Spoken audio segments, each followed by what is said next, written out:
Hello, how are you? Hello, Hello. we are fine, and you? Thank you. I'm doing well. I'm Cole. I'm one of your tech support people, and I am here to hand off the meeting to you. Okay. Okay. Um, Do you see us? I can see Felix now and Izzy. I cannot see Voihirana. And no Tess either. Because when I There we joined, this meeting link, so I did not see the video option. So just the computer audio. So Okay. There should be a start video button on your tab. Are you the primary presenter? my colleague with me, Arlef, is the primary presenter. So we are both using my computer to connect. Okay. Yeah. Do you see the share screen button on the bottom? Where? Share screen. Yeah, I can see it. All right, that's where you're going. That's how you're going to. Now we are on video. That's how you're going to do. All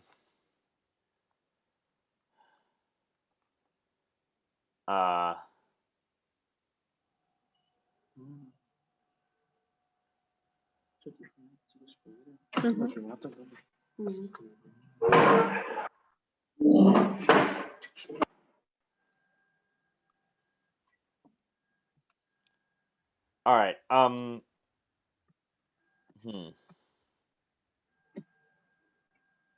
I'm still getting nothing on your end.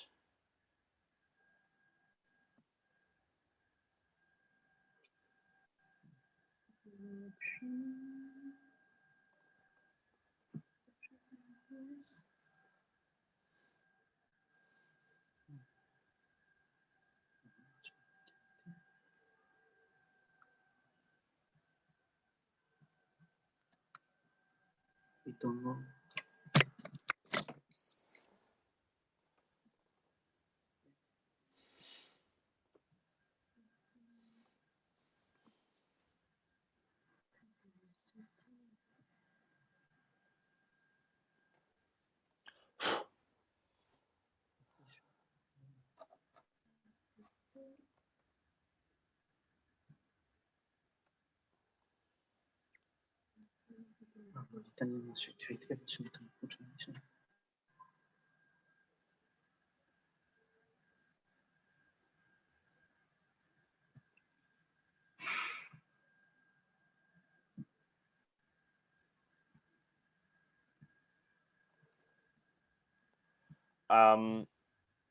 Yes. Doing all right there?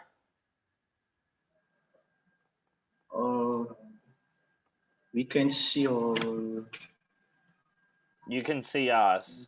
We can't see Yeah, you yeah, or your screen. we can see you, but we don't know if you can see us. Nothing yet.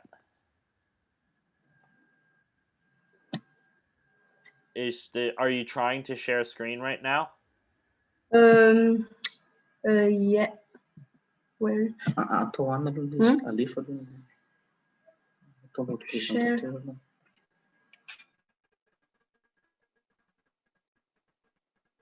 All right. There we go. So Lovely. are we able to see your screen? We can see your screen. Yeah. Nice lemurs. I love it. Yes. Now. Thank you. Now, this is the build mode. This isn't presentation mode. What can we do to make that? You're at the bottom, I see. Can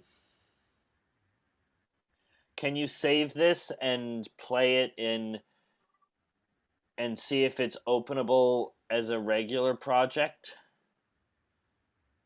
I mean, like, have you done this sort of presentation before? Do you know what you're doing?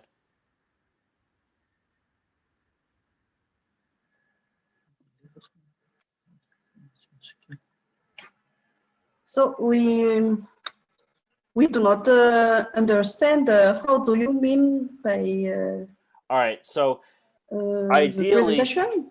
ideally, you don't want to show everybody all the stuff around it. You just want to show the presentation. You don't Oh, need to show them insert and design and all the tabs for building it. And that's what we're looking at right now. mhm. Now, if I don't know, maybe file. Oh, there we go. Perfect. You're ready to go. You see? Well It's done. okay? Yeah, that's Yeah, magnificent. yeah. Okay. All right. Now, what I'm gonna do here, what I'm gonna do is I'm gonna make you the host of the meeting. Okay?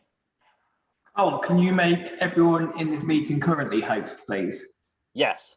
I can make one person host, and I can And the make rest co-host. everybody else co-hosts. Yeah. Perfect. Is Jessica Jones one of your people as well? Yes, she is. Awesome. All right. I'm gonna make Vohairana the primary host. And Would you be able to make me primary host if that's okay? Yeah. yes, of course. Perfect. Thank you. Oh, bloody hell. Hang on. There we go. Connor Davies. Make host. There you go. Now, Brilliant. yep. Now you can just make whoever you want co-hosts and everything else. Perfect. You're in the driver's seat. What's going to happen is 10 minutes before your session, people are going to start coming in. Mhm. And you can either wait to admit them all, or you can admit them as they come in. And then once your session starts, Connor, you should see down at the bottom of Participants tab, More, and you can scroll down and deactivate the waiting room. So if there's any latecomers, you don't have to bother with them. You can just go straight into your presentation, and they can get it Nice. if they want. All right. Perfect. Thank you very much. Yep. Anything else I can help you guys with, or are you good? I think we're all good for now. Brilliant. Excellent. Thank you for your help. Yep. Feel free to email. If you have any questions, get in touch with Safia Southey at IUCN Summit, the email that you should have gotten. And if there's anything like that, we can we'll work it out for you. All right. Have a good session. Good luck with the lemurs. I'd like to keep them around. They're cute. Okay. And I Thank also you. is that okay? Yeah. So Connor is gonna make you co-host, and then you can share your screen and share your presentation just like anything else. Okay, perfect. Yep. All right. Cheers, gang. Have a good one. Brilliant. Thank you for that, Cole. Yep. Bye-bye. Hello, Tess and Vohairana. Thank you so much for coming today. How are you guys doing? All good?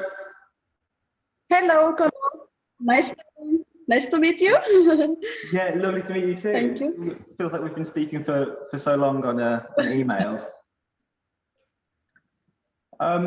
You guys, can I just make sure, how do you pronounce your organisation? Is it Madagascar Vocacci? Am I saying that right? Yeah, it's right. Madagascar Vocacci. Perfect. Madagascar in Malagasy Vocacci. Madagascar or Madagascar? Madagascar.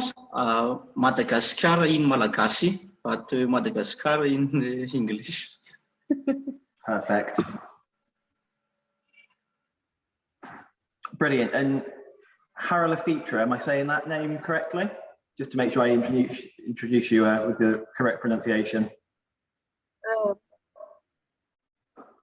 For Iran. So the spelling of my name is for Iran.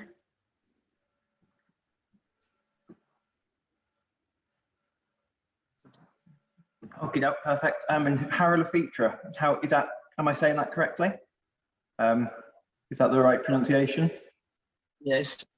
Perfect. That's absolutely fantastic. Carry lift. Malagasy names are difficult. Difficult to Yeah. spell. Perfect.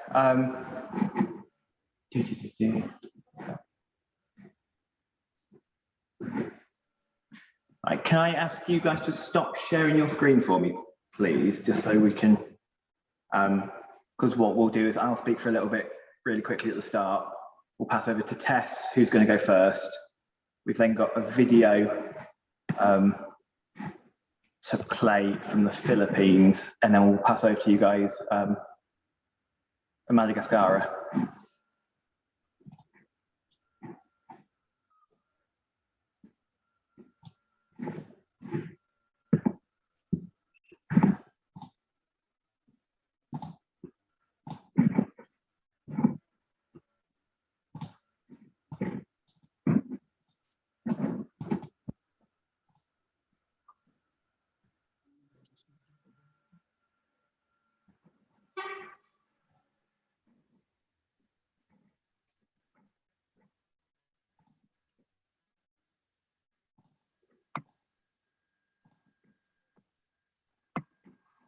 Perfect, thank you.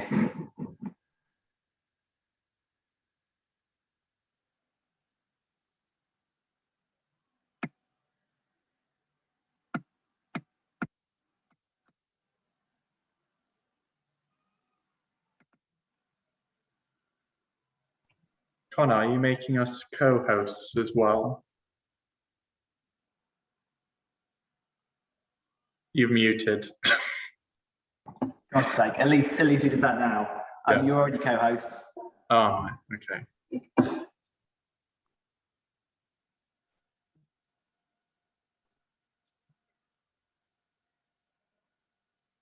And yeah, to everyone speaking, hi Jess as well. Thank you for coming again today. So we'll go through all the presentations in the order I just said, and then we'll just do a kind of a quick question and answer with hopefully some questions from the audience. And I've got a couple I prepared, but it didn't take too long on Tuesday when we did that, and we only had a few questions, so it shouldn't be too long. And then after that, we're going to go into some breakout rooms, so you can kind of hang around for that if you want, or you can dip out at that point if you've got something else you need to be doing in the afternoon. Not a problem, it's completely up to you guys.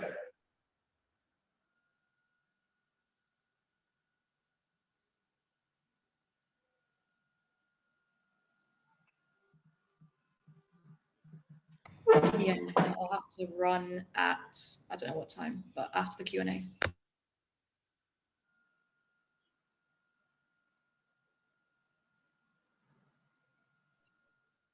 I think there's a few of us, Jess, so we should be okay. But how's Dubai? Hot.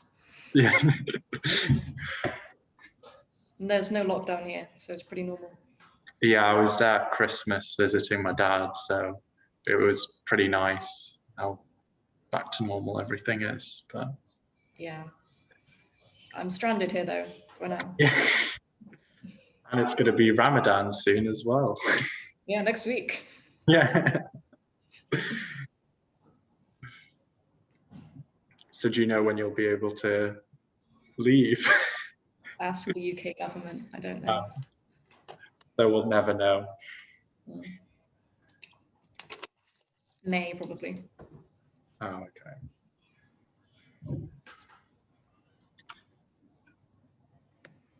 Won't get up, that's sort of starting to when it gets unbearable, so good timing. Yeah, before it gets to like 50 degrees. Yeah.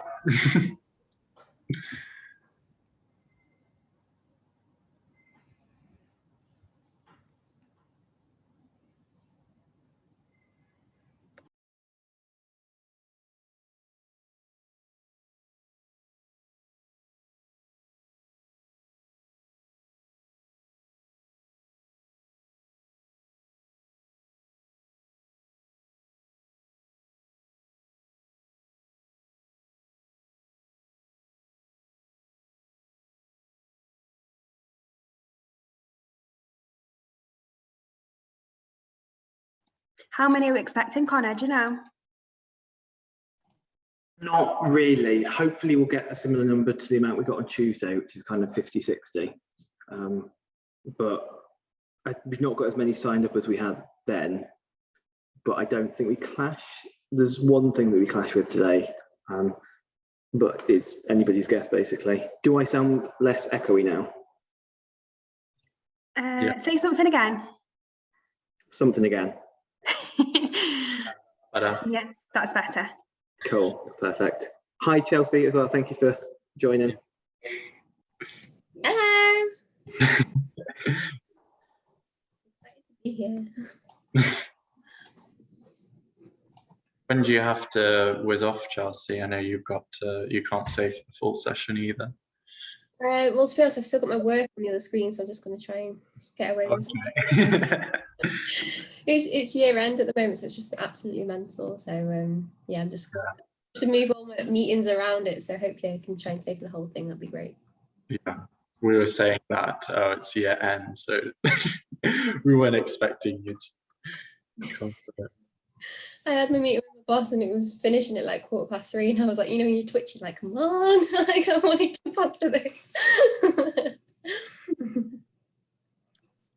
We managed to see Albert for Izzy's birthday wish, so. Oh, that's so sweet. Have you got pictures, Izzy?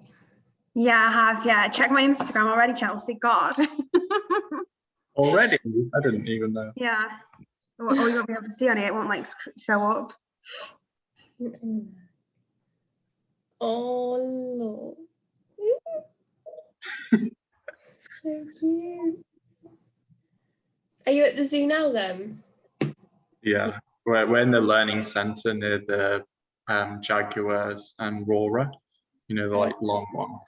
So like there's an A, B and C room, and so we're each in one classroom on different laptops. So we've got our setup. And how did Tuesday go? Really good, actually. Yeah. We finished on time, even though Connor continues to remind me I ran over. And but no, it was really good, really positive feedback. We got some good questions. Breakout rooms, I mean, were hit and miss, I think, but some were really positive, and we got a lot out of them on the Padlets. So yeah, I enjoyed it, but Izzy was like, I didn't like talking to people because they wouldn't talk. But We had a pretty good reach, so we had about 50 people stay throughout the whole session. I think looking back at kind of the comments, I think we hit at least 20 different countries. Wow. Which is really, really cool. And yeah, I think we've had quite a bit of interest on the comments and stuff about people who might be interested in kind of getting involved in that kind of stuff. So it's pretty exciting. That's really exciting. But yeah, so hopefully today goes as well as well. Oh, that's brilliant. That's really exciting.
Cool, so we've got a few people joining the waiting room already. I'll kind of give it till about 2 or 3 minutes too, and then start letting them in and start doing introductions and stuff.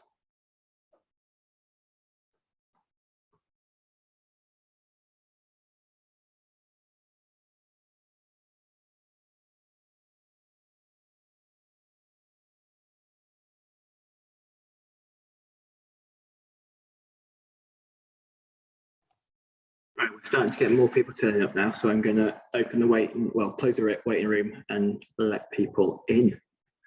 Just to let you know.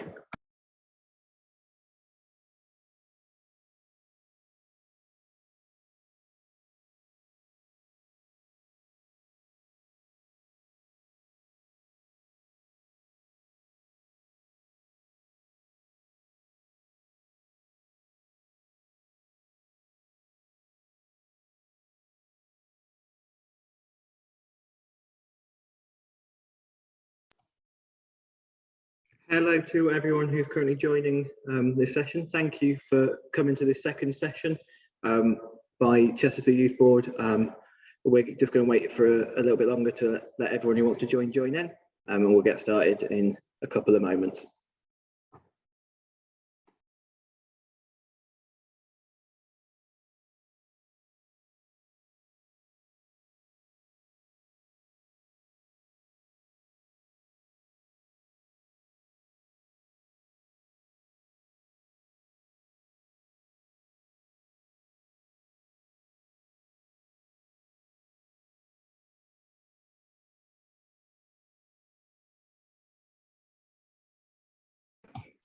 As people are joining in, I'd really like to know kind of where everyone is in the world today, where everyone's watching from. So if you want to say hi in the chat, pop in which country in the world you're watching from, just so we can see who we've got in the audience today. That'd be amazing.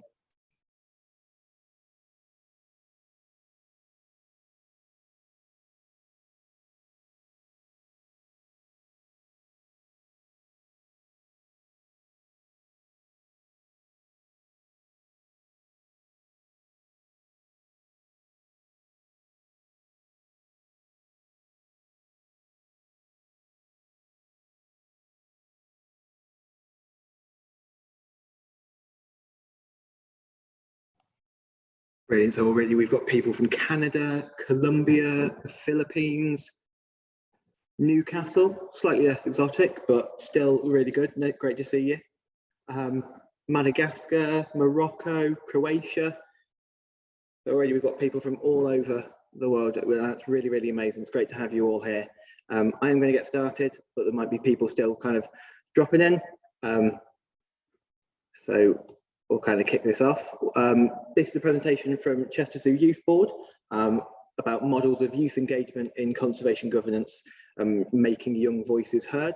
This is the second session. Our first session was on Tuesday. So if you weren't able to come to the first one, there will be a catch-up recording going live on the Youth Summit YouTube page once they've edited all that together. So you will be able to catch that back, and we'll make sure that the link to that is shared on the Chester Zoo pages. So if you want to watch that back, you will be able to at a later date. So just for those who weren't able to come on Tuesday, we'll reintroduce you to the people you might be seeing from the Youth Board today. So my name is Connor. I am the External Reach co-lead along with Jess, who will be appearing on the call a little bit later in our Q&A or our kind of question and answer session with some of the speakers we've got today. We've also got Felix here today, who's our vice chair, one of our vice chairs on the Youth Board, and Izzy as well. And you'll be seeing those a little bit later on in the session. And just a quick introduction to who we are as a Youth Board. We did do a longer session, a larger presentation on this in the first session. So again, if you do want to know more, please do catch up with that when you're able to. But we are a youth advisory board as part of Chester Zoo, which is a zoo in the UK. It's a not-for-profit zoo, so we're a registered charity, and we're run by a board of trustees, and the youth board acts in an advisory role to those trustees, so we can make recommendations to them on how they can engage young people more effectively. We are currently made up of 13 different people from a huge range of backgrounds. So we've got people from all different stages of life. There are some that are in work, some that are in uni, some who kind of never went to uni and started out in their career. We've got people who do science communication, people who do tattoo artistry. There are people studying to be teachers. We've got civil engineers. So we've got a huge range of experience on the youth board.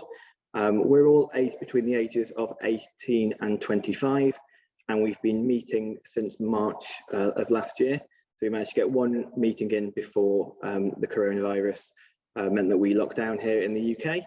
But we've still managed to carry those meetings on virtually and have managed to do hopefully quite a lot in the first year that we've been active.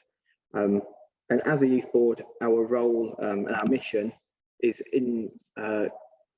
ties into the zoo's mission. The zoo's overall mission is preventing extinction, and ours is to help the zoo prevent extinction by reaching young people and making sure that the zoo's mission is taken up by young people as well. So we want to make sure that the zoo offers a universal experience, whether that be people coming into the zoo or going out into communities when we're able to. And that we are really focusing on young people and getting our interactions with young people really, really well, making sure young people are represented, engaged and empowered, and they see a future for young people in conservation. And we're really, really passionate about that. And that kind of ties into why we're doing these sessions here at the Global Youth Summit. So we really want to help young people recognise the power of young governance and getting young people involved in the decision-making of conservation organisations, which is mainly what we're focused on, but also within governance kind of at a community level. And there'll be more on that from a couple of our speakers today. But we also want to help organisations recognise the power of this as well, because I think it is a really, really useful thing for organisations to be doing. And we want to help also showcase organisations that are already listening to young voices, because it's still quite a new thing, I think, for organisations to be taking young voices on board, but there are organisations out there that are doing it really, really well. So we had 3 presentations in the last session, and we're going to have another 3 today from organisations who are already listening to young people. And the outcomes of this is hopefully we're going to be able to create this collaborative toolkit.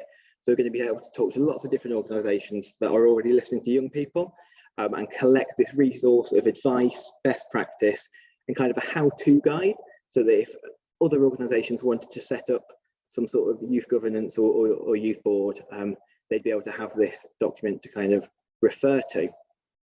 And so today, what today is going to look like, we're going to have an introduction, a presentation from Teach the Future. So Tess is going to give a presentation on Teach the Future, who are a student-led campaign organisations to get the climate crisis taught on the UK national curriculum. We're also then going to have a presentation from the Philippine Reef and Rainforest Conservation Foundation Incorporated. Unfortunately, because of the time differences, they will be a video presentation. So Carmella has recorded a video for us that we'll be able to show today. And then after that, we've got Madagascar of Vakachi, who are going to talk about their Youth Lemurs programme out in Madagascar. And then we'll have a bit of time after that to ask some questions of those speakers. So if you do have any questions throughout the presentations, please pop those in the chat for me, and I'll get to asking those of our speakers when we get around to that panel talk. And then after that, we're going to pop you into some breakout rooms to discuss a little bit about what organisations need to really do young governance right and make sure it is really effective. So that will lead on from a discussion we had on Tuesday's session, which again you'll be able to catch up on when you're able to. But I think that's the introduction all done. So I'm going to hand over now to Tess for the presentation from Teach the Future. Thank you, Connor. I'll just share my screen. Oh.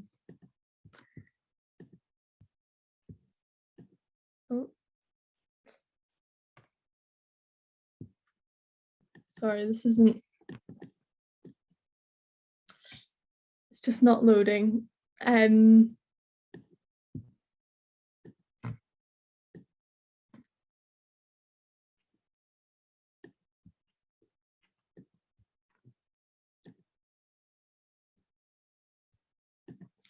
I'm really sorry. I'm not sure why it's not working here. That's not a problem. Shall we go to the video presentation first and see if that'll load during that time? Yeah, I think that would be good. Thank you. Perfect. No worries. So I'll just make sure that's ready to go. And we'll hear first from Philippine Reef and Rainforest Conservation Foundation Incorporated.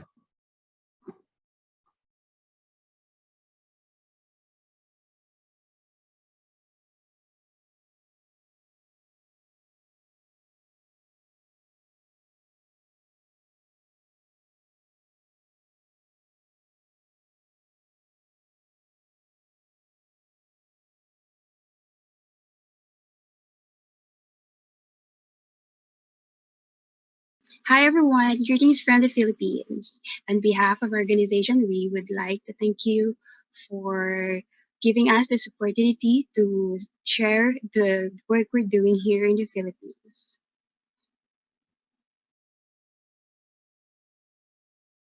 So hi, I am Carmella Eliaga from Philippine Reef and Rainforest Conservation Foundation Incorporated.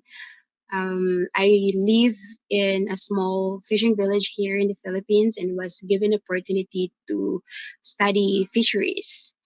So I was a previous deep scholar and also a junior nature tourism guide. And now I am working in the foundation as a community facilitator and project officer. Philippine Reef and Rainforest Conservation Foundation Inc. is, or PRRCFI, is a nonprofit NGO that manage Tenhujan Island in southern Negros. So it is the vision of the foundation, wildlife and people in harmony for a sustainable future.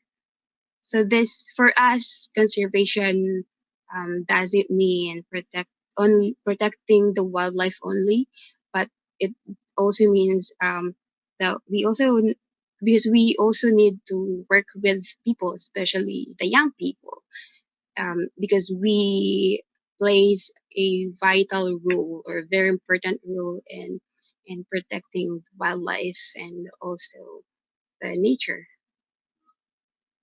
So its mission is to inspire people to take action towards biodiversity conservation and sustainable development through our strategic areas. One is experiential learning. So experiential approach is our key educational philosophy in our programs, especially in marine and wildlife camps, which we also carries that philosophy in nature tourism in our nature tourism program. So if you can see in the background here is our science and research manager Kim Kasipe. She's leading a group of young professionals to um, tour around the island, uh, leading them to explore and experience different ecosystems that we have in Denhugan. Second is collaborative research. So we partner with different schools and researchers in conducting biodiversity assessment and also for um, researches about ecosystem and the environment. Third is nurturing partnership. So we partner with different LGUs, especially in Southern Negros. We help and support them through capacity building, um, uh, facilitating in workshops, and also through design thinking workshops. Last is enabling communities. Last is enabling communities. This is involving different community members such as fisher folks and community leaders through participating in workshops, livelihood trainings, and also capacity building that will help them later on to build their own sustainable community. As a tour guide, I was able to interact and build connection with my fellow youth through engaging them with um, um, exploring in different ecosystems in the island and also encountering wildlife.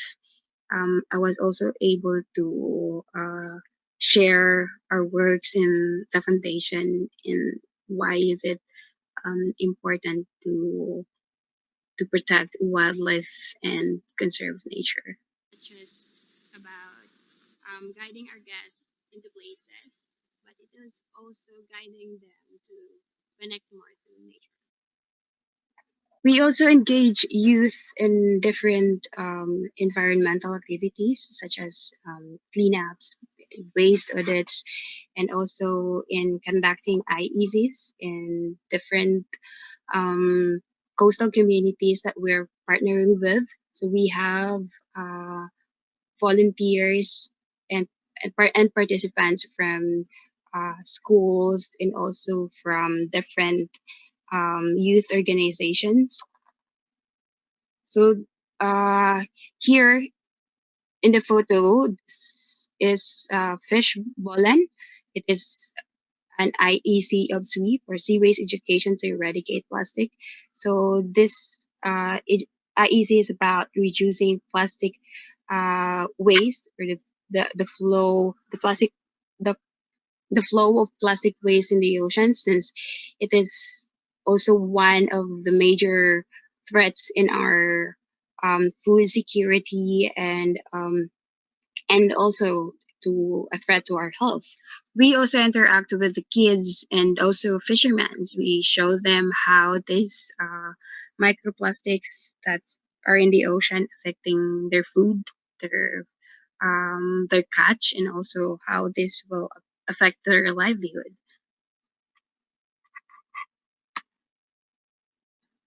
Next is a group photo of deep scholars. This is during a community fiesta where we incorporate our environmental education program through activities like film showing and cleanups. This is also participated with kids and fishermen in the community. Involvement of the youth in environmental activities like this is very important because they stand as a model to their communities.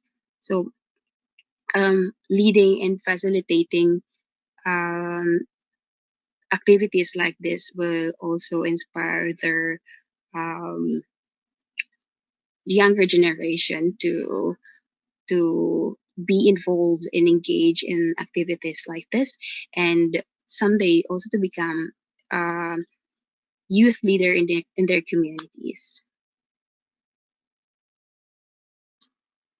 So next is a mentorship program for deep scholars taking up agriculture, fisheries, and forestry. They are mentored with these young professionals that are also working in conservation and other fields of science. So some are marine biologists, agriculturists, and also fisheries technologists. So through these activities, the youth were engaged in policy making through facilitating workshop and creating safe space for discussion with different stakeholders. Through these activities, also the youth were able to connect and build network with their fellow youth. And now some of these scholars became community leaders and became more involved in participating in drafting and implementing policies as they work in local government units in their municipalities and also other works in other environmental organizations that work for conservation and protecting nature. This is one of our project site in Southern Negros. This is a participatory coastal resource assessment participated by different stakeholders, such as community members, fisher folks, the LGU, and also the national governments.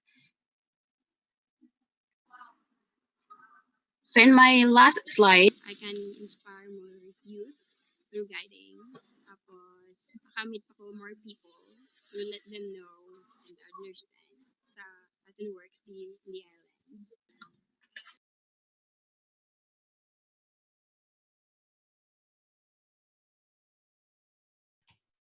There you go. So that was our presentation from Philippine Reef and Rainforest Conservation Foundation.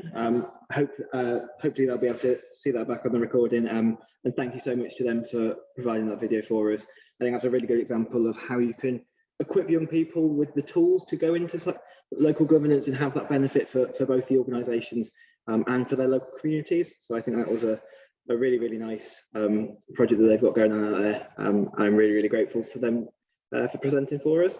And now we'll try Tess, if you managed to get your presentation to work. Hopefully, I'll just try again. If it doesn't work, I should be able to just read from the presentation. It's not too important to see the visuals, so hopefully that'll work. No worries, I'll pass over to you then. Can you see that? We can indeed. Okay, perfect. I'll just click present. Okay, so I'm from Teach the Future. My name's Tess Corcoran and I'm a campaign coordinator with Teach the Future. A bit about Teach the Future. We're a campaign led entirely by students and we focus on the education system in the UK. We're campaigning for the education in the UK to include climate change at every level. And that's in every subject that it's possible. So in English, for example, we'd hope that we could read articles on climate change. In social sciences, we'd hope that we learn more about the social justice aspect of the climate crisis. And then in science, you could do the more scientific factor, which is mostly what is focused on at the moment. We have 4 different branches because education in the UK is devolved to the different governments. So right now, currently launched, we have the English branch, the Scottish branch, the Welsh branch, and we are working on establishing a branch in Northern Ireland currently.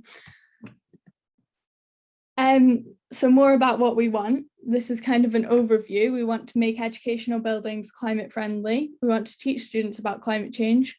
We want to include green skills in many vocational courses, and I'll go a bit more into detail in the next few slides. So our first ask is a government commissioned review into the formal education system. So that would look at where education on the climate crisis is lacking in the education system. Our second ask is the inclusion of the climate emergency and ecological crisis in teacher training. So that would ensure that teachers are able to teach on the climate crisis and are confident in doing that.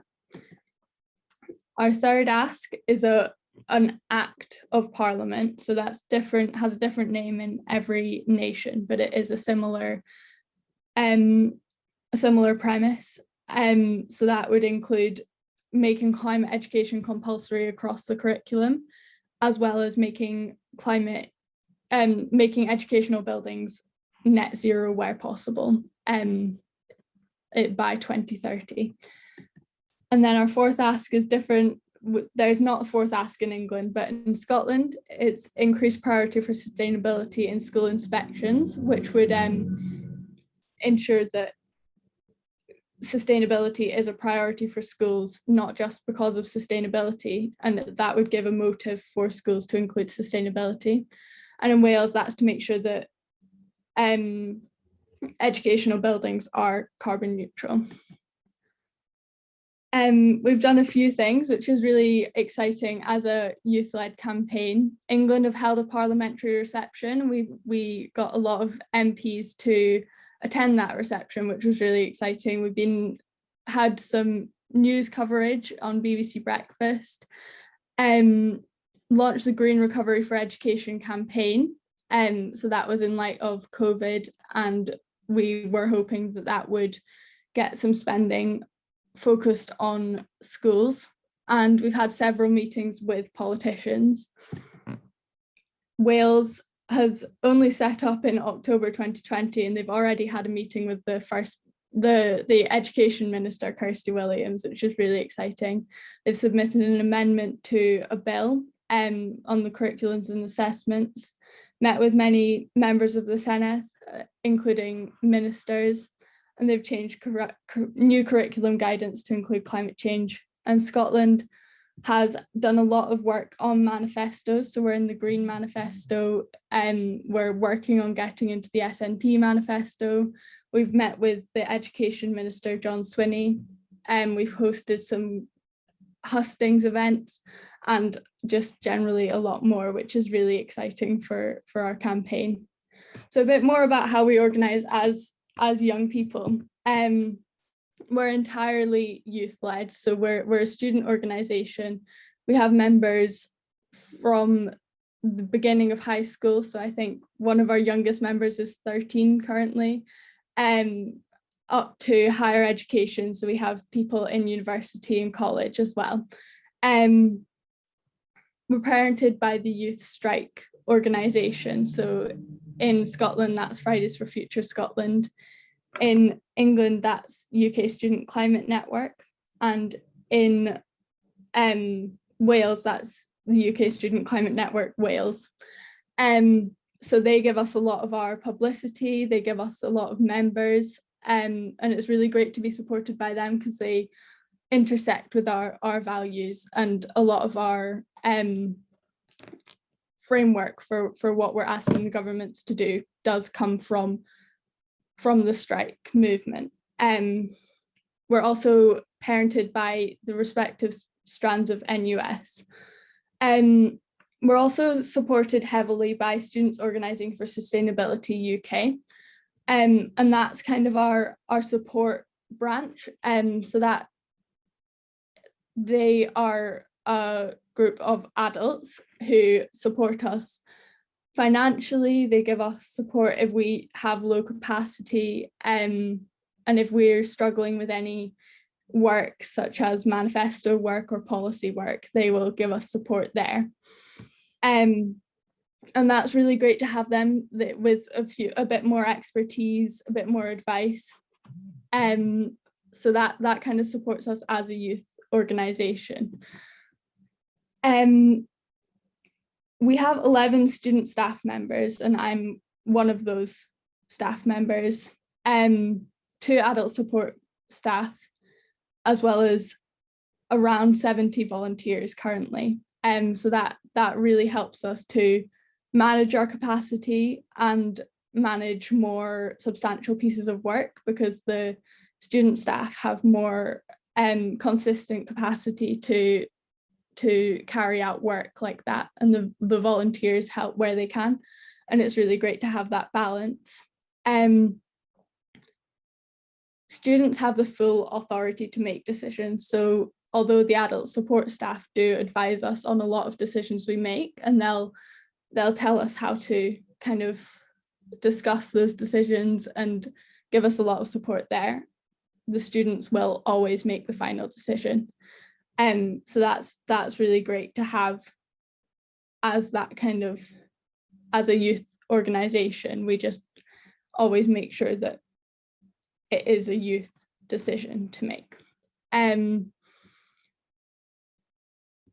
So we work on a non-hierarchical structure. As a staff member, I have no more authority over decision making than a volunteer. No matter how long they've been in the campaign, how much they know about the campaign, we'll advise them on that. But everyone has the capacity to make a decision. The only exception to that is if the decision only applies to Wales, for example. Scottish and English volunteers can't vote in that decision. So yeah, that's kind of, I think that, oh no, there's one more slide, sorry. yeah, so there's a lot of work to get involved in, as you saw when I went through what we've done. So that can be politicians' work, meeting with politicians and advisors. It can be more communications work. So if people want to get involved with the press, with the media, social media, making graphics, that's always open to everyone. And then we also have other strands of work, such as a teachers network, where we share resources with teachers that are in that network. There's no expectation of any volunteers to do a massive amount of work. They can take on anything they like, and the student staff and adult staff are always there to support them in that. And we also provide training. So we have kind of media training. I think it's every month, of how to engage with the media. And that comes from other volunteers within the organization, but we also organize trainings from people outside the organization to give us more education on that. So recently we had a Know Your Rights trainings for protests. We have anti-oppression trainings, which are really great. And we also organize anti-oppression reading groups to make sure that we are an inclusive campaign. So yeah, it's great to have a youth-led campaign and to have that support there when we need it. I think that's me. I'll stop sharing now. Yeah. That's absolutely brilliant. Thank you so much for that. I think Teach the Future are doing some really, really incredible stuff at the moment. It seems that every time I kind of log onto a social media, I've seen something different that Teach the Future have done. And I think they're really interesting in that, as you say, it's kind of almost a reverse of something like Chester Zoo Youth Board, whereas the adults are there in an advisory capacity to you, where it's the young people that are making all of those kind of decisions. So that's really just a very different dynamic, and I think that's really exciting. So thank you for that presentation. And I'll pass along to the last of our speakers for today. I'm going to pass over to Madagascar Vikaji and Harala Fitra. Are you ready to present? Yeah, okay, thank you, Connor. So we are going to share our screen.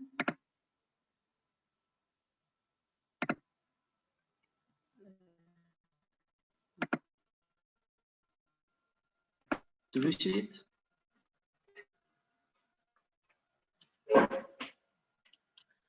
Okay, hello everyone. My name is Harala. I'm from Madagascar. I and my colleague Frierna are very glad to represent Madagascar Advocates today. I am going to talk to you about our organization, Madagascar Advocates, and how we involve young people in our decision making, thanks to the project Youth for Lemurs, Lemurs for Youth. We'll first talk about our organization, then the details of the project, after the achievements and challenges, and finally the top tip. Regarding our organization, Madagascar Advocates is a Malagasy biodiversity organization dedicated to the conservation of endemic vertebrates and their habitats in Madagascar. Our mission is to promote the conservation and sustainable use of Madagascar's endemic and threatened species within their natural habitats by mitigating key threats through applied research and targeted action in partnership with all key stakeholders.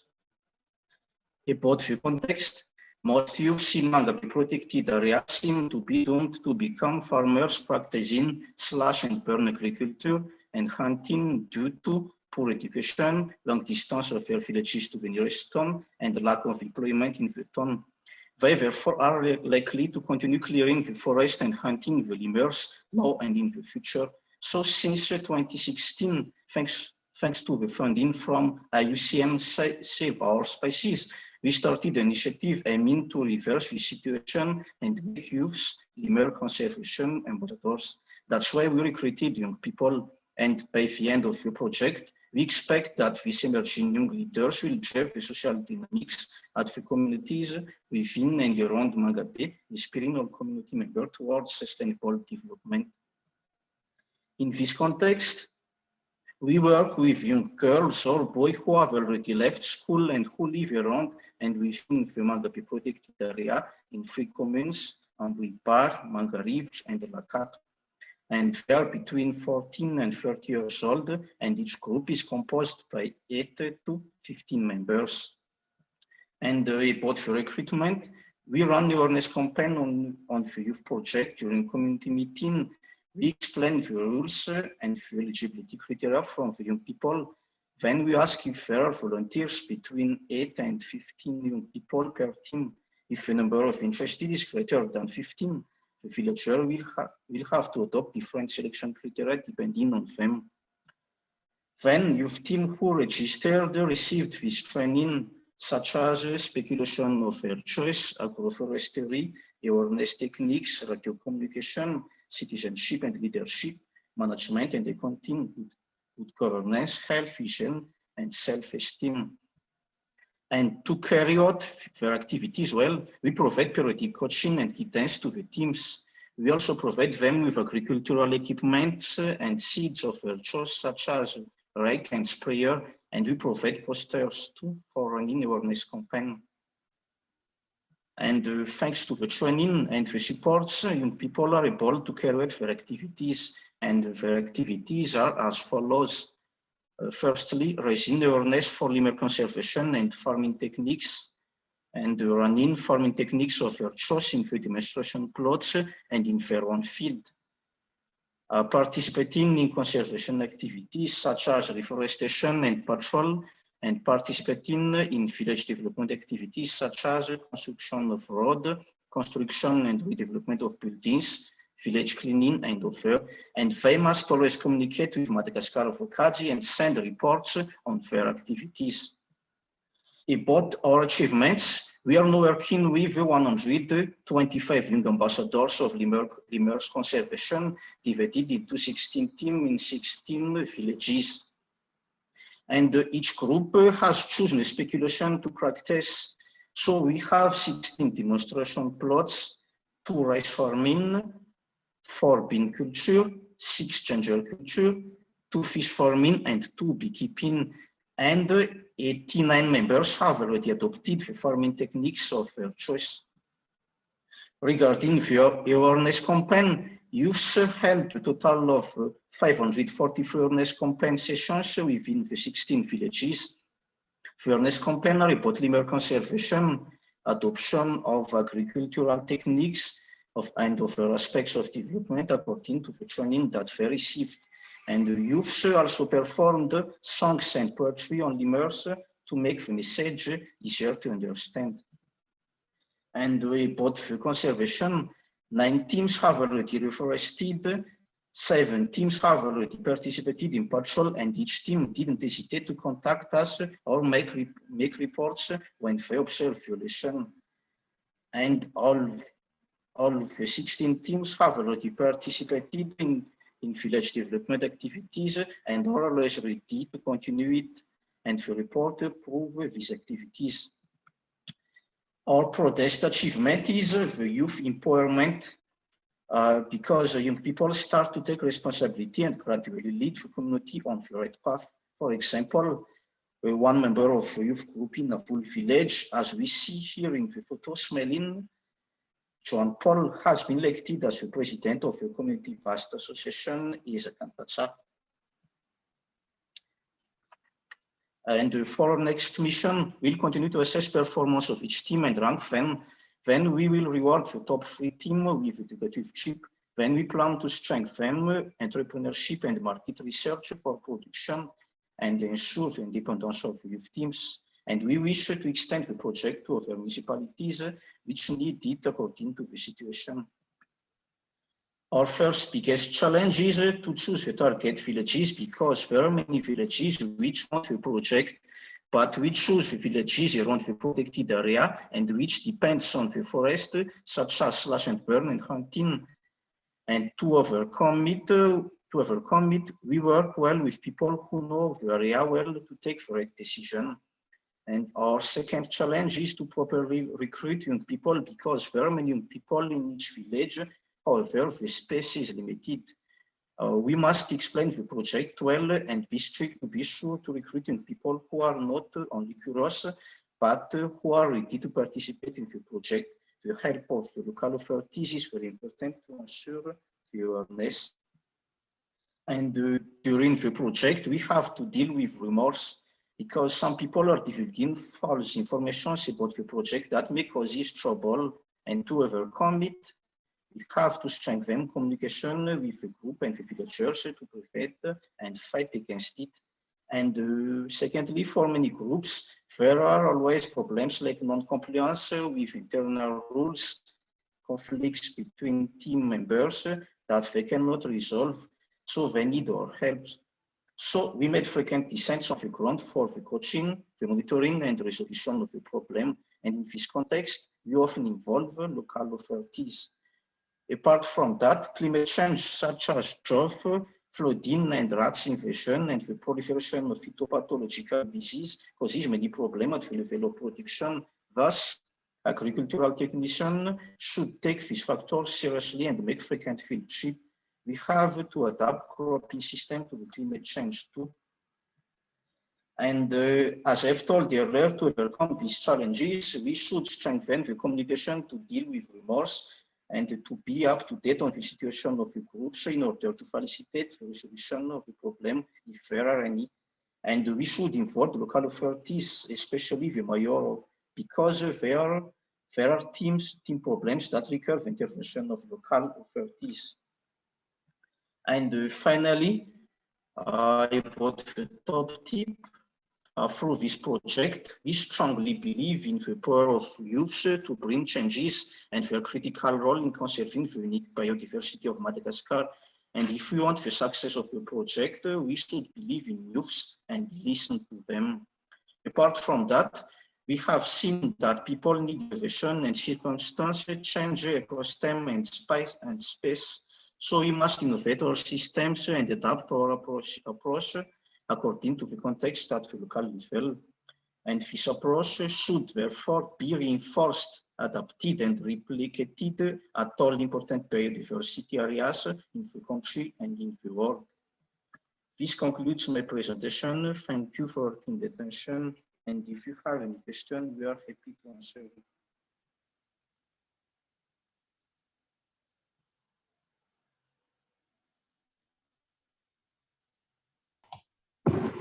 That is absolutely brilliant. Thank you so much for that presentation. Again, I think your organisation is absolutely fantastic. I think the work you do out there is absolutely brilliant. And we've had quite a few questions in the chat for both Tess and Haralafitra. So I'm going to kind of get that started.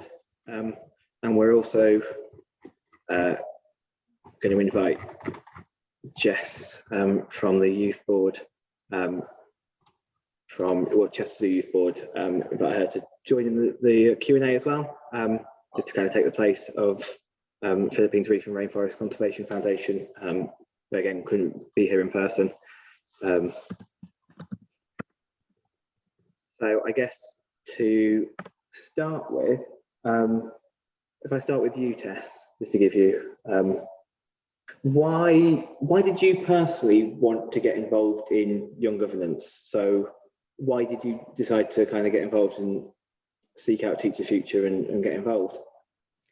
I don't think I would say I actively chose to get involved in young governance. I think I joined Fridays for Future Scotland after a youth strike in March of 2019, and I just really wanted to get involved with organising those youth strikes. And standing up for something I believe in so much. And I think it was just really exciting for me to experience what it was like to be with other people who share the same passions as me and who care about the same things as much as I do. And I think that just pulled me in and got me really involved. And kind of since then, I've obviously gone on to join Teach the Future and to get really involved in that. So I don't know. I think it's more the excitement and the being around people who care about the same thing as I do that's pulled me in and got me involved. And I think that's what's really exciting about it, and to try and make change for things we believe in. Absolutely, that was a lovely answer, very inspiring. I think you're definitely right in that the attitudes of the people that the people you meet through getting involved in something like Teach the Future, it does kind of make you even more happy and willing to get involved, because it's a really exciting thing to be a part of. If I go over to Harold Efforter now, to why did Madagascar Vakaji, why did you decide to kind of get involved in young governance and kind of help the young people in your communities start making those decisions? Why was that something you were really keen to get started?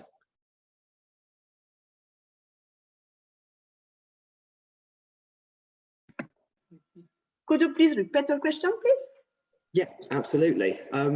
Yes, why did you want to start involving young people in the decision making of kind of the local communities you work with? Why was that something you were really wanting to get started and get young people involved in?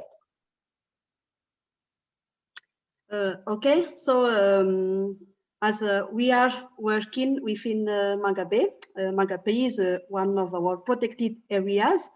We manage in the eastern part of Madagascar, and so before, I mean back before 2016, so when we hold the meetings in villages, so we are there are always adult people who attend the meetings. So at that time, we were asking, where are young people? So there are no or just few young people who attend the meetings, mainly on the importance of protected areas and with fair target species such as these lemurs.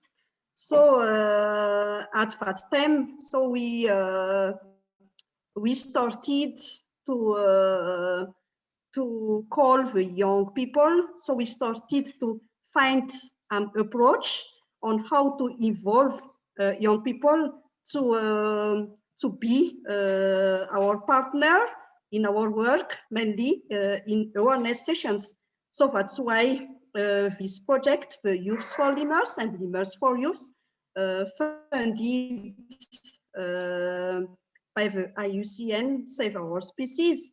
So we started to run awareness sessions to the villages surrounding Magabe, and we started creating these youth groups since 2016 and till now, as my colleague presented. So there are actually 16 youth groups, dynamic youth groups, who become our partners to conserve lemurs. So that's why we believe in the power of these youths to convince the people who have habits of destroying the forests, the bad habits of hunting lemurs. So these youths, they can do something different. Yeah, and we involve youth in young people in our project because, as Foyerna told, we believe in the youth because they will be our future, and we believe that they will lead the next generation to the right way, to a sustainable development, and they will lead the next generation not to destroy the forest, but to practice modern and sustainable farming techniques. So we won't depend on the forest.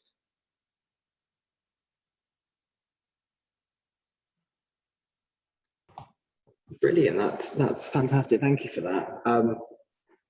Yeah, I think that's a really valuable thing to do, to recognize that you didn't have any kind of young people coming to those meetings where those decisions were made, and actually thinking we'll reach out and we'll kind of actively get those young people involved. I think that's a really, really great thing. And that kind of ties into what Chester Zoo Youth Board is about, in that the zoo recognised that they weren't attracting young people to the zoo as much as they were sort of families with younger children or older people. And that's why the Youth Board was set up. And on that note, I'll head over to Jess to ask, why did you want to get involved in young governance and specifically the Youth Board?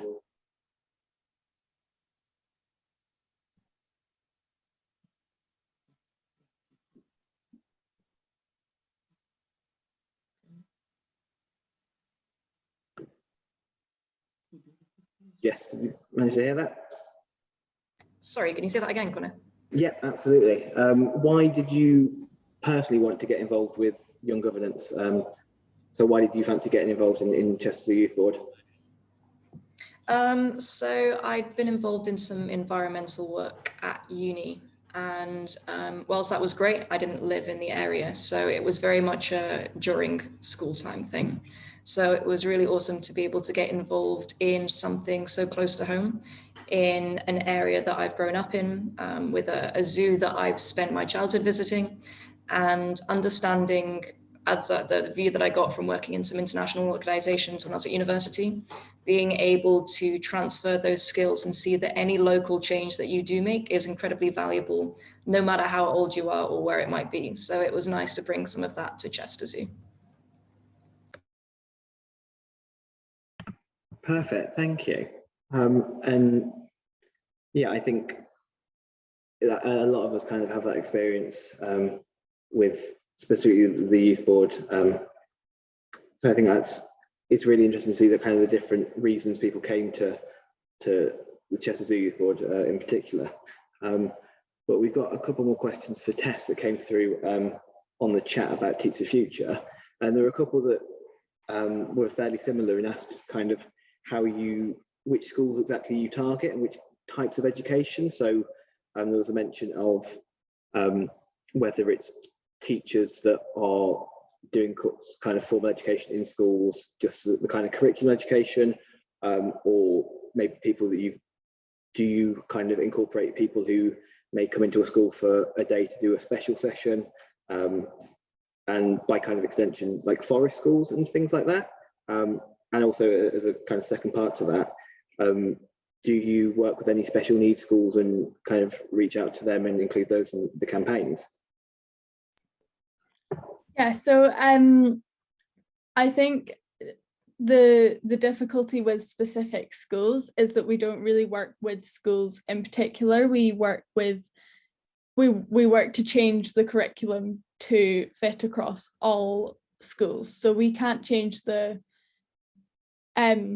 government don't have the power to change what is taught in private schools and schools that are not state educated. So yeah, we would hope that climate education would be incorporated in every school that it is possible to be incorporated into, and every education of every young person. But obviously we can only change what we have the power to change, or we can only change what the people we work with have the power to change.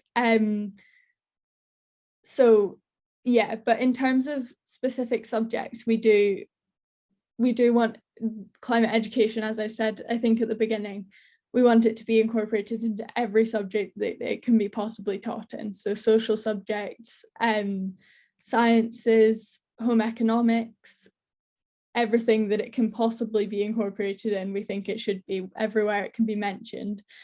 As for special needs schools and schools that are separate and getting kind of volunteers from there, I don't think we have specifically targeted any schools. Targeted is definitely the wrong word to say there.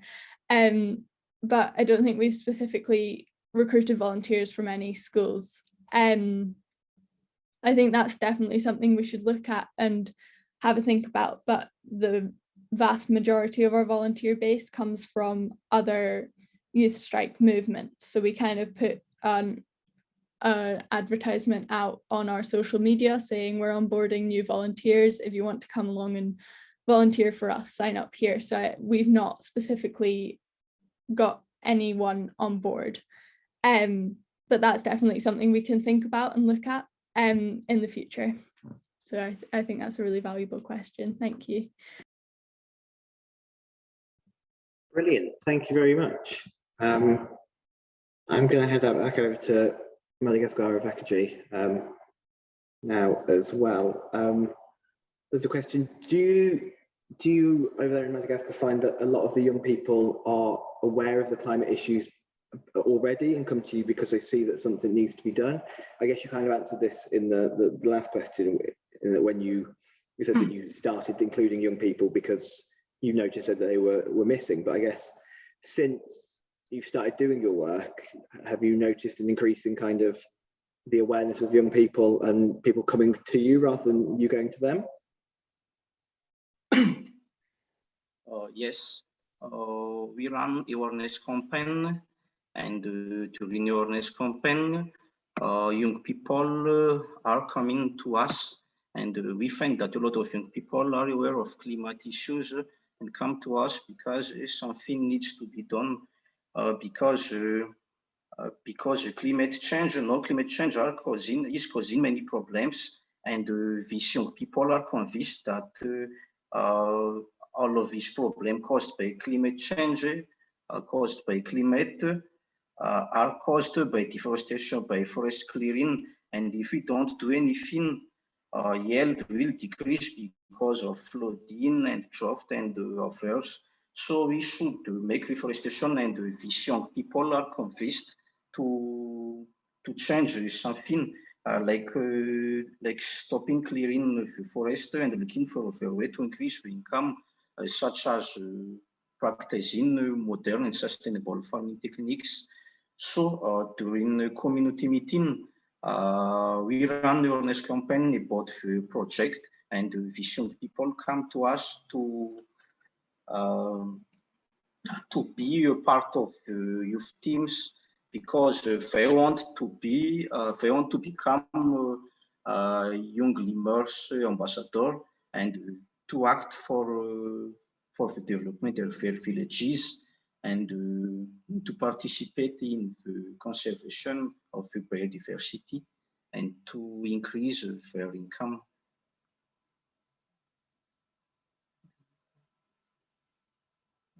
Perfect. Thank you. Thank you very much. I think we've got time for kind of one last question that I'll ask to all of our speakers. So I guess I'll start with you again, Tess. Where do you see young governance going in the future, both kind of within Teach the Future and on a wider scale as well? What do you kind of think the future looks like? Really for young governance, hopefully. I'm really hopeful that young people will be involved consistently from here. And I think a lot more organizations are becoming involved in young governance and becoming aware that the views and opinions of young people are really, really valuable to take into account. I think, yeah, generally, people will listen to young people more and more. And hopefully, as time goes by, that involvement of young people will become less of a token. I think a lot at the moment, there is this kind of, here we have this young person, and it's kind of used as a promotion tactic, which isn't great. But I think in the future that factor will diminish and get less and less, and the actual value of young people's voices will grow. Within Teach the Future, I think we'll stay similar. I think it's hard to get more young governance than we have now. I think that we will continue to be a youth-led campaign. And I think a lot of climate movements will continue that. So yeah, hopefully it will just grow and become more valuable as time goes by. Perfect. Thank you very much. And the same question, if I put that to Paola Fischer and Varana, where do you see young governance in getting young people involved in decision making going in Madagascar, of a country? How do you see that progressing in your line of work over there? Okay, few teams. As for me, few teams will not only limit themselves to their current capacity according to the training received, but they will enter into entrepreneurship to ensure the sector from the upstream to the downstream. And they will thus be able to create peasant cooperatives and easily sell their product. And we also see the majority of young people becoming leader and local authorities strict on conservation and leading the community towards sustainable and productive farming system. And we see that the project will also be adopted in other areas.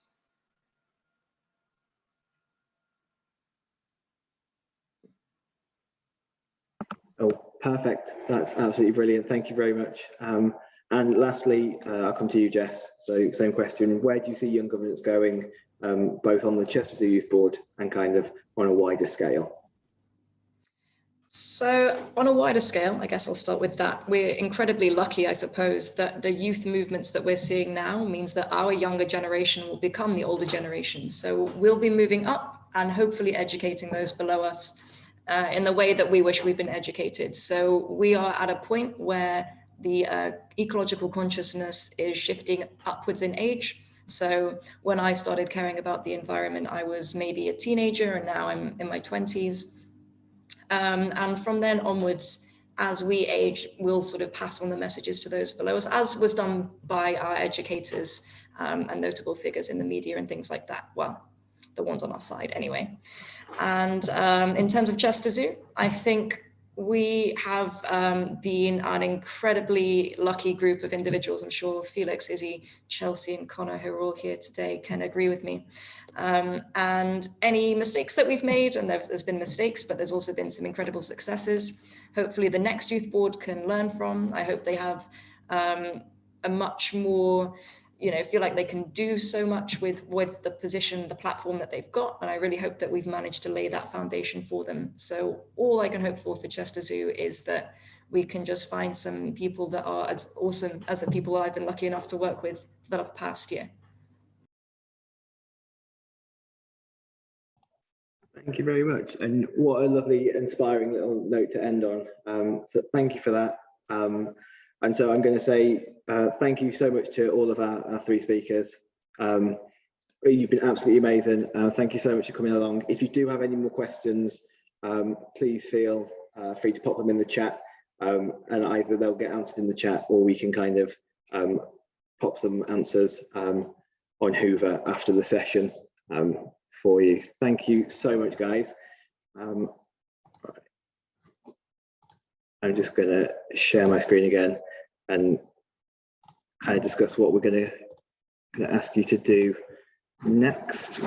Just bear with me just a moment.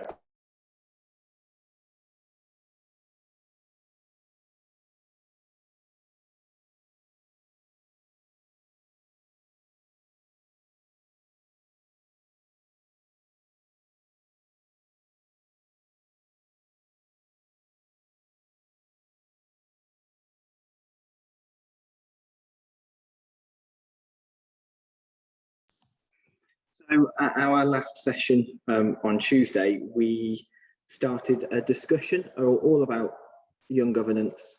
And so we kind of really want to collect the thoughts of our audience and see what you people, what you think, and kind of feed that into the work we do going forward, trying to help other organisations set up similar things to our youth board.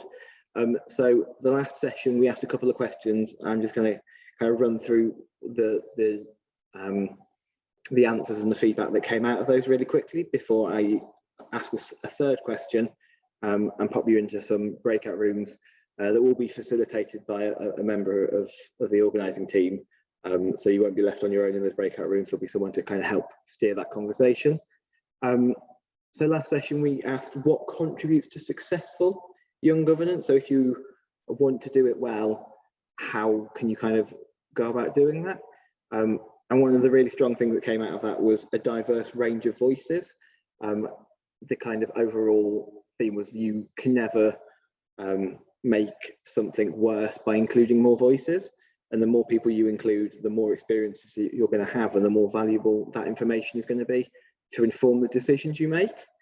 I think another really, really important one is that the organisation must want to really take on the advice of the young people that they're talking to.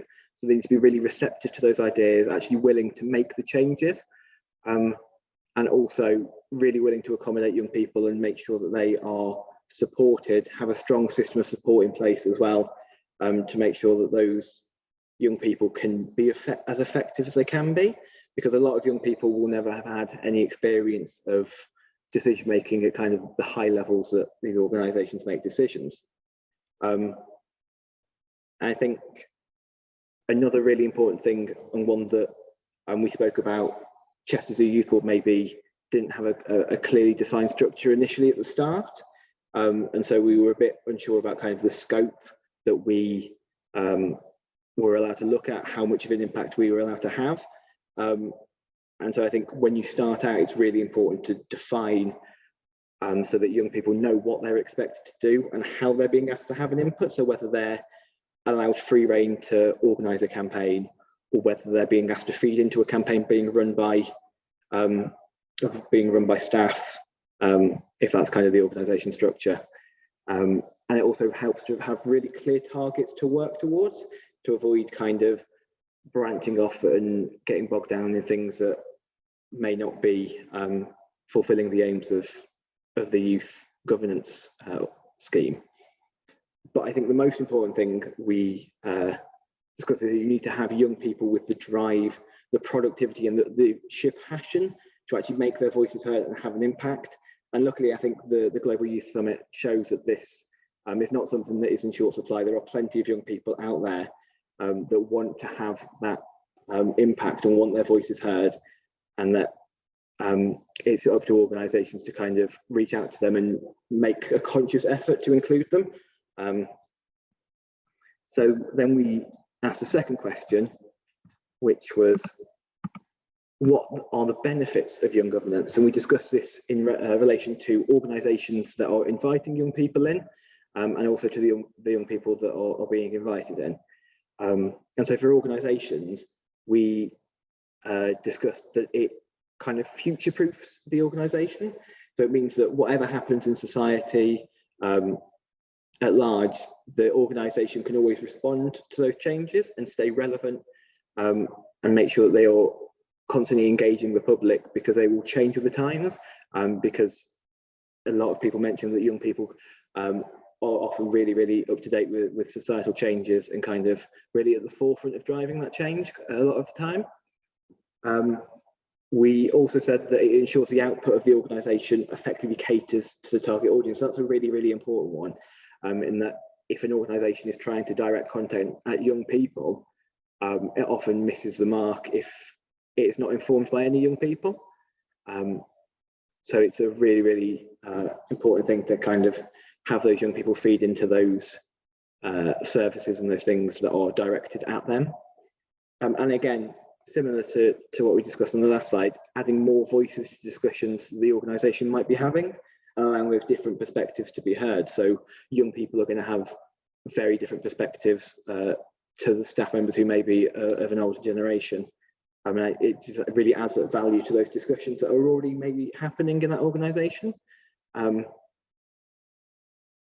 so what are the benefits to young people? We spoke how it gives them the chance to get experience and learn from staff who have been in their field perhaps for years and years, and really gives them the tools to teach the next generations, like Jess mentioned in her answer at the end of that question and answer panel. We are the generation that will be kind of passing on our knowledge to the next generation, and this is a really valuable way of giving young people the tools to do that. And it gives us insight of how organisations work at a high level, something that often you won't get experience in until you're much further down your career path, maybe in your 30s and your 40s, maybe even later. And so if you can experience that as a young person getting involved in young governance, that's really, really valuable. And it offers the opportunity to affect change and have a really large scale impact.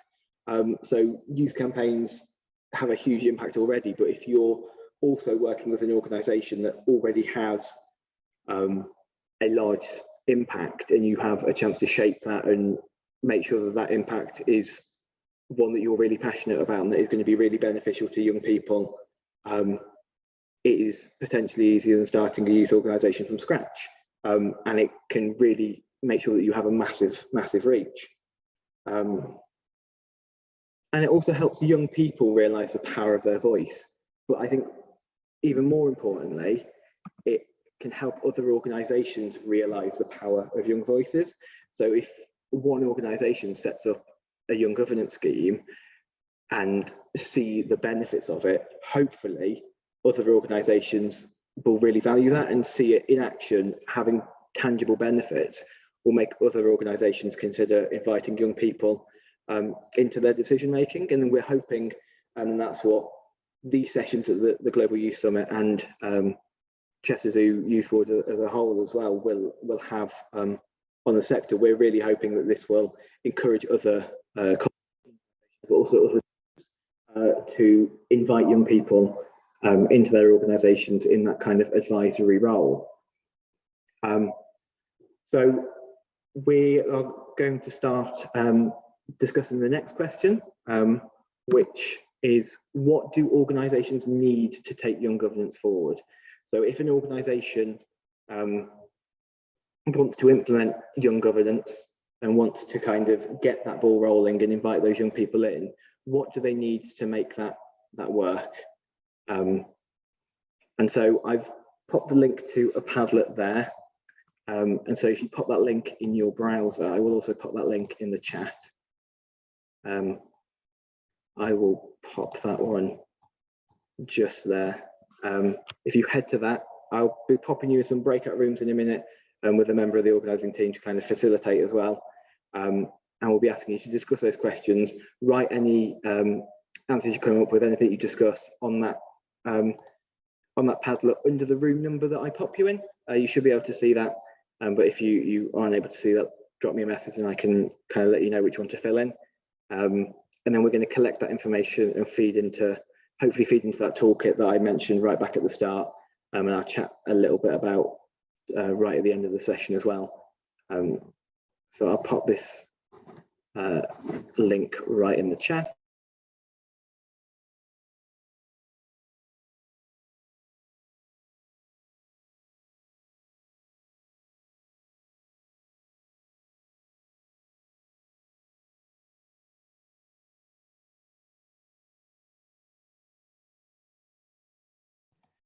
That was in there, and then I'll get started on making our breakout rooms. It might take me just a moment, so if you just bear with me.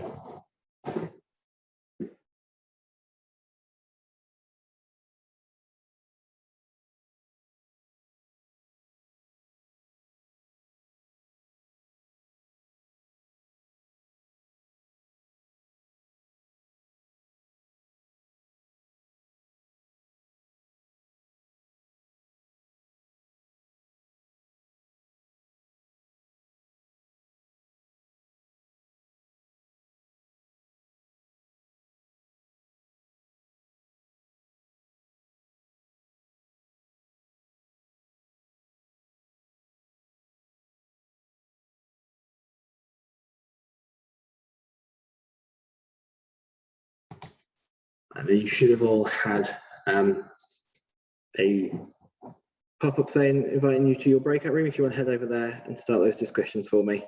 And I'll check you back in a little while.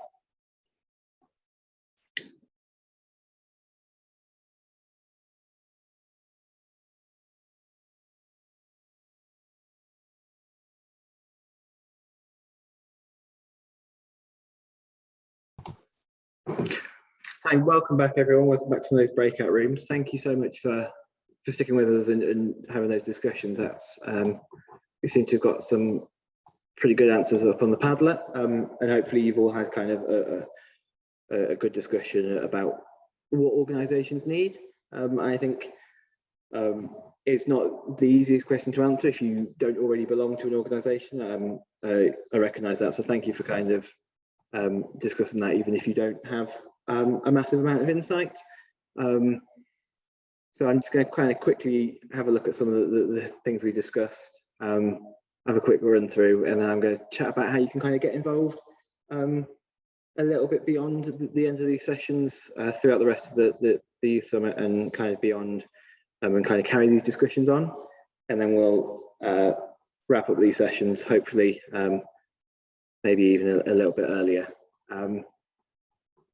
So just looking at the Padlet, we've discussed organisations might need pre-existing structures for youth, so already having young people in the organisations. I think that's a really good thing. It can be really helpful to integrate young people if you already have them in the organisation somewhere else. So maybe inviting those young people kind of to do something that may be outside of their job role and incorporate them into the decision making in a different way.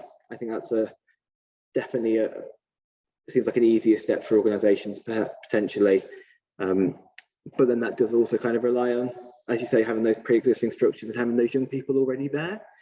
And so I think that's maybe a wider conversation about recruiting young people across the board for roles as well that aren't specifically designed for young people. What else do we say? Welcome events or training days, so you can get to know people and know what you're doing. Etiquette when talking to certain people, senior leaders, politicians.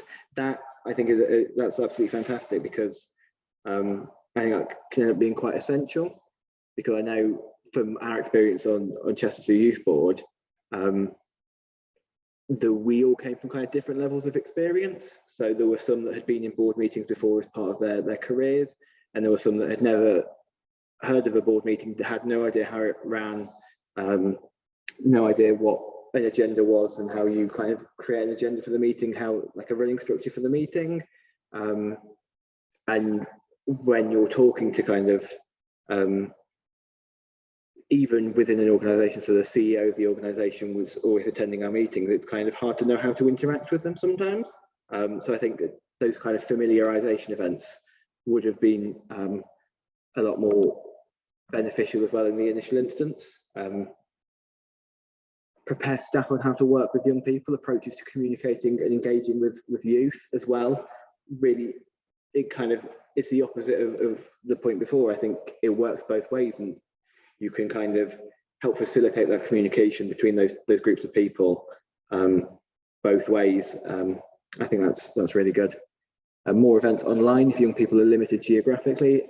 This is one of the things I think has been really beneficial about the whole worldwide pandemic. I mean, there aren't many good things, but I think it has made everyone realise how much more accessible things are when you can do them online. Like, for example, the Global Youth Summit, the reach here today is absolutely huge, and I think I doubt it would have been as big as it is if it had been purely in person in one of these countries. So I think making things more accessible by being virtual, at least partly, I think it's definitely how things are going to be run going forwards, because the benefits of it are really, really obvious. And offering more opportunities for younger youth, under 16, as both youth-led campaigns offer adults. I think that's a really, really interesting discussion. In the group I was in, we were kind of discussing a little bit about that as well, in that everywhere at the moment kind of seems to have a slightly different definition of how young you have to be classed as youth or a young person.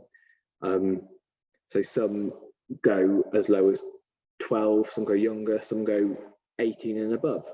And I think there is real potential for, as you say, under 16s to have more of an impact and be brought in decision making in the same way that 18+ year olds are currently being invited in as well.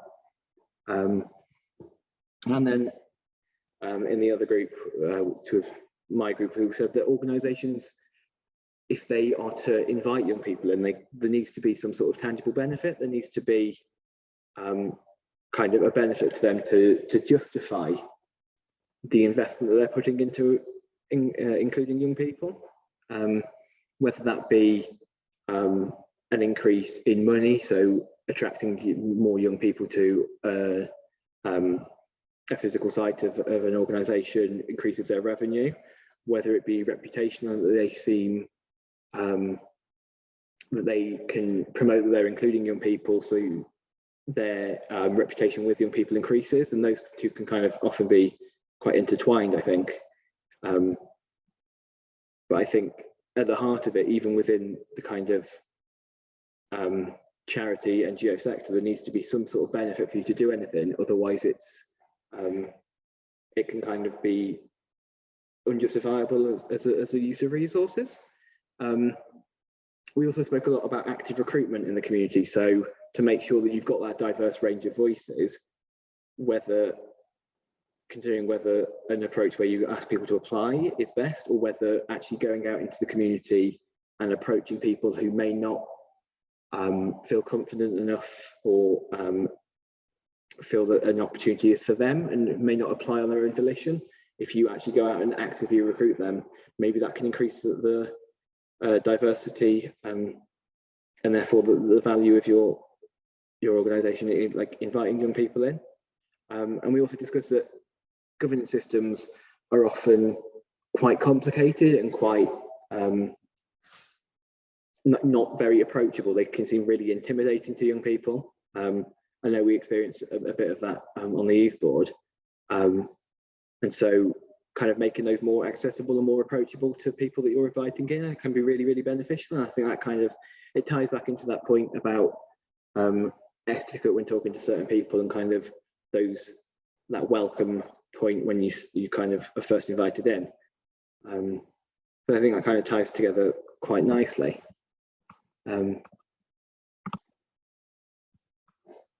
But yeah, I think that's kind of everything we covered in those discussions. And I think that's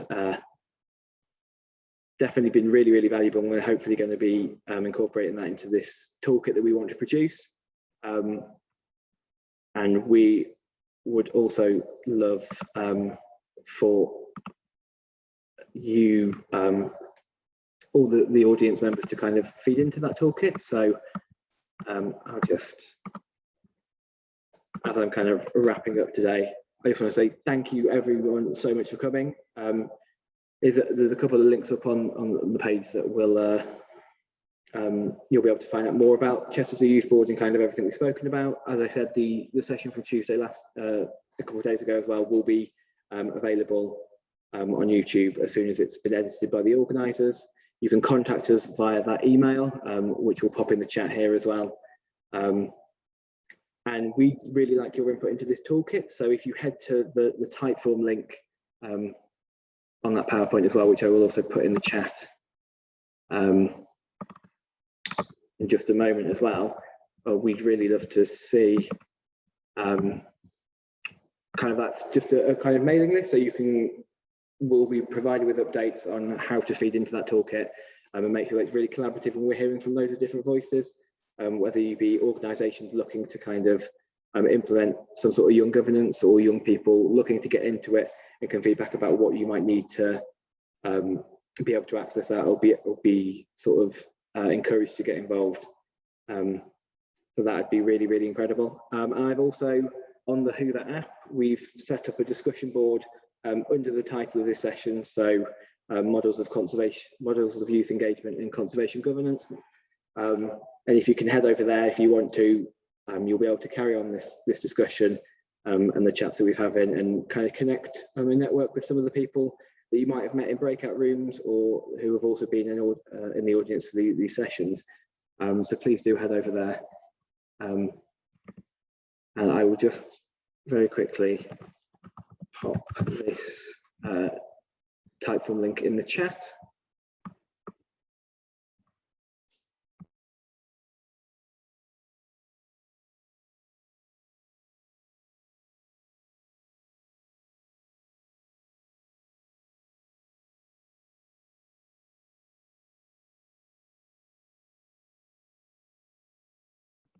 So please head over there if you want more updates. And other than that, thank you so much for coming to our sessions this week, whether you can make it to both sessions or just this one. Thank you so much. And I hope you enjoy the rest of the Global Youth Summit. You can contact me on Hoover if you want to discuss anything. You can private message me. You'll be able to find my details underneath this session in the speakers panel. And I hope you enjoy the rest of your time at the Global Youth Summit. Thank you so much, everyone. Thank you.